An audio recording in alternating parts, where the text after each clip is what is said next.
Certo, ma se facciamo prima. Poi organizziamo e tiriamo su una roba della Madonna, ci togliamo di tempo, per diffondere la foto. C'è da stare attenti, ma ascoltami una cosa, io sono una persona sincera, è furbo assai, però mi capisco come pensare. Ma non hai capito, se si sente rubato, manca un attimo per la settimana che sono fare 10 con 6 e questo si sente rubato. Io capisco che c'è una sorta di verità che va oltre il patto da parte di chi ha più giovane ed espressa anche i miei. Però se me c'è da capire un po' tutti, obiettivi, la letteratura gli obiettivi stanno da guai, super palesi, sono fatti di non vigilanza che avanti da un sacco di anni ma non me ne siamo fatti sicurati. Avanti da un sacco di anni perché siamo tutti ragazzi seri, ragazzi per bene, ragazzi in gamba. Forse questo è il momento più storico, esattamente, questo con rispetto c'è amicizia. Sto comunque pendolare è uno che vedi? Io l'ho capito che ho fatto, lascia fare a noi, tu fai quello che devi fare, cioè mandare via i tuoi coetanei. Ognuno ci capi obblighi, ognuno ci capi doveri sul lavoro. Siamo con la mentalità giusta di Lucas. Sì. Mi ha preso mio fratello qua, questa opera che è durante qua, che mi ha preso la carcere sempre in corso. Io faccio così, ci capiamo, l'ultima tasca l'ho presa come legge, quando si finisce. Stima di faccia arrivare qualcosa che dominano le teste, non guerra, niente.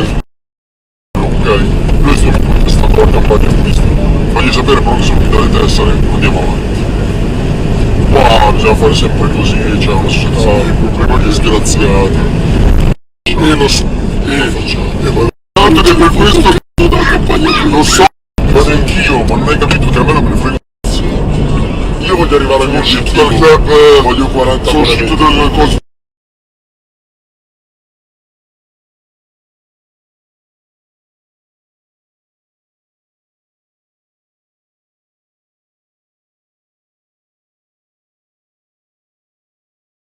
Questa mattina sono stati azzerati i vertici delle curve di Inter e Milano, visto? Ringrazio la polizia. Io vado allo stadio fino a quando ho 5 anni e se qualcuno usa lo stadio per farsi gli interessi suoi, poi con puzza di mafia, camorra, 'ndrangheta, va assolutamente isolato, beccato, allontanato, quindi ringrazio le forze dell'ordine. C'è anche una fotografia con un arrestato, per lei vuole dire qualcosa su questo? Io ho fotografie con circa 100.000 persone, non chiedo... Io lei la frequento abbastanza spesso e spero che sia una brava persona e ne sono convinto, però se domani succedesse qualcosa mi rimprovereranno le numerose interviste che faccio con lei. No, scherzi a parte, io vado allo stadio da che sono piccino e con milanisti ho alcune migliaia di foto, sperando che siano tutte persone per bene ovviamente, però mi fido assolutamente delle forze dell'ordine, penso anche agli scontri prima del derby di Genova. Ecco, io sono un tifoso appassionato, però la violenza e la mafia devono stare fuori dagli stadi. Con riferimento alla presenza di soggetti 'ndranghetisti, ovvero riferibili a famiglie di 'ndrangheta, si tratta però più di soggetti non stanziali in Lombardia, ma che come Bellocco venivano direttamente dalla Calabria.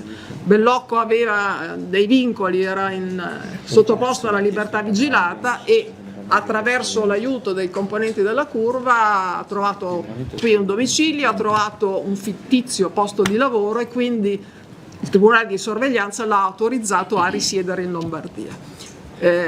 Altri soggetti, sempre ne leggerete il nome nell'ordinanza, non sono destinatari di misura, sono comunque indagati, sono soggetti stanziali in Calabria che periodicamente salivano a Milano e in alcuni casi ricevevano delle somme di denaro relative ai proventi in nero dell'attività dei parcheggi, della gestione dei parcheggi intorno a San Siro. Noi avevamo contezza dalle nostre investigazioni che vi erano dei contrasti all'interno del direttivo per la divisione dei proventi. Certo, mai avremmo immaginato che questi contrasti poi sfociassero nell'omicidio Bellocco. oggettivamente è un evento che ha sorpreso anche noi. Abbiamo seguito un provvedimento che ha riguardato 16 persone raggiunte dalla misura della custodia cautelare in carcere e altre 3 raggiunte dal provvedimento di arresti domiciliari.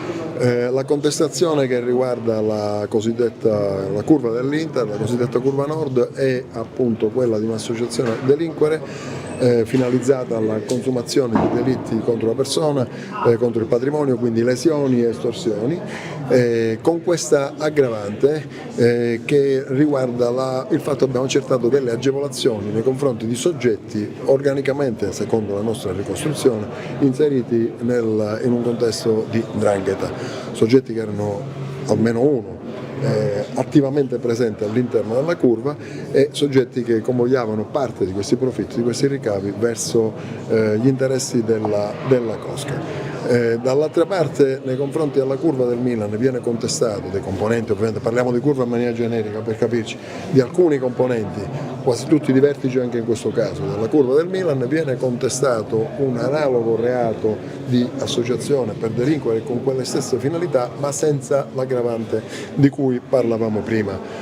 Il dato che è emerso e che pure è stato evidenziato in conferenza stampa è da una parte questo accordo di non belligeranza fra le due tifoserie, per cui molti dei problemi venivano risolti attraverso intese, dall'altra lo scopo di profitto che accomunava queste tifoserie e che poi era la chiave per la risoluzione dei problemi, perché era interesse di tutti tenere la situazione tranquilla, e che emerge chiaramente anche da alcune attività di intercettazione laddove alcuni esponenti di vertice o rappresentanti, quindi diciamo ufficiali del tifo organizzato, in questo caso dell'Inter, si sono espressi nel senso: a me non importa nulla della maglia, a me non importa nulla dello striscione, per me conta solo il fatto economico. Ci sono state delle pressioni di forma estorsiva sui bagarini appunto o su chi vende delle magliette, proprio perché il controllo deve essere assoluto e vi assicuro che per quello che emerge all'indagine è un controllo asfissiante.